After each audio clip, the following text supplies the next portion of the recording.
Russia now taking retaliations for U.S. sanctions over Ukraine to astronomical proportions, literally. Moscow announcing it will reject a U.S. request to use the International Space Station beyond 2020 and no longer let Washington use Russian-made rockets for military use, as well as a form of transportation. This despite the fact that we pay $70 million per flight to the International Space Station, which I believe we're co-owners of. So what does all this mean? Let's ask a man uniquely qualified to answer this. U.S. Senator from Florida and former astronaut, Senator Bill Nelson. Senator Nelson, can they do this? Can they say, America, you can't use the space station and we're not taking you up there anymore? The fellow who is saying all this bombastic stuff, he was sanctioned because of Mr. Putin's aggressiveness.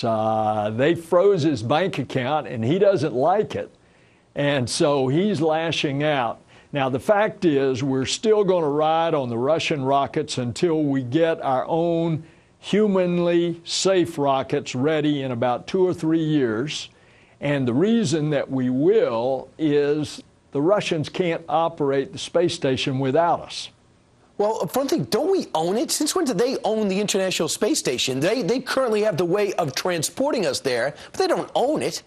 That's correct. Most of the International Space Station, which is 15 countries, by the way, most of it is the U.S. For example, the Russians get all of their electricity from U.S. systems. Yep. The Russians have components on it, and the Russians were very good in building it with us.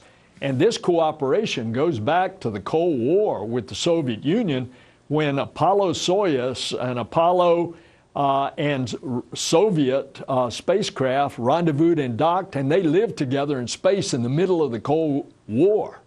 Rhetoric aside, Senator, how is it that we're depending on the Russians? We're far ahead of them in our technology and our space exploration. How did we end up without rockets, and how close until we get our own? Well, here's what happened. At the end of the Soviet Union, the disintegration, we went in there to keep their rocket scientists from going to Iran and North Korea, and worked out a deal that this incredible engine that they have, that we would buy it. It is the main first stage engine on some of our most important rockets, the Atlas V, that puts up military and commercial space loads.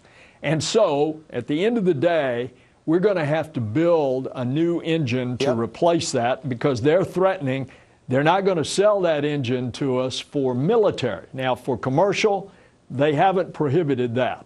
Well, listen, we need a major speech about this, get America rallied around this, and give new credence to the space program, who we have allowed to wither on the vine. And I don't think it's right, and I know you agree, especially in Florida. Senator Bill Nelson, thanks so much.